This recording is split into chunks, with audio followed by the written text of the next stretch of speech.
ملک سابق chairman Yossi گھل عمر فاروق ستی local government افسران کے خلاف پھٹ پڑے۔ ارسلان عالم ستی شہید روڈ میں ٹھیکیدار اور لوکل گورنمنٹ افسران کی ملی بھگت سے ناقص مٹیریل استعمال کیا گیا۔ حالیہ بارشوں کی وجہ سے روڈ کی کنکریٹ پھٹ گئی اور وہاں سے مٹی نمودار ہونا شروع ہو گئی۔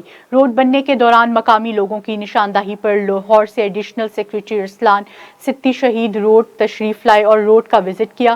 ایڈیشنل سیکریٹری نے لوکل گورنمنٹ افسران اور ٹھیکیدار کے خلاف رپورٹ بنا کر پیش کرنے کا اہلیان علاقہ کو یقین دلایا، لیکن 4 ماہ گزرنے کے باوجود کوئی کارروائی نہ ہو سکی۔ میڈیا سے بات کرتے ہوئے عمر فاروق ستی کا کہنا تھا کہ اے سی مری اپنا قبلہ درست کر لیں، اپنے دائیں بائیں روح خان کی شکل میں کرپٹ لوگوں کی سرپرستی چھوڑ دیں اور ایس ایچ او پٹریاٹا عمر صدیق گجر پر دباؤ ڈال کر سابق کونسلر جمال ستی پر ایف آئی آر کٹوائی۔ اگر آپ ان حرکتوں سے باز نہ آئے تو عوام کا سمندر لے کر آپ کے آفس کا گھیراؤ کیا جائے گا۔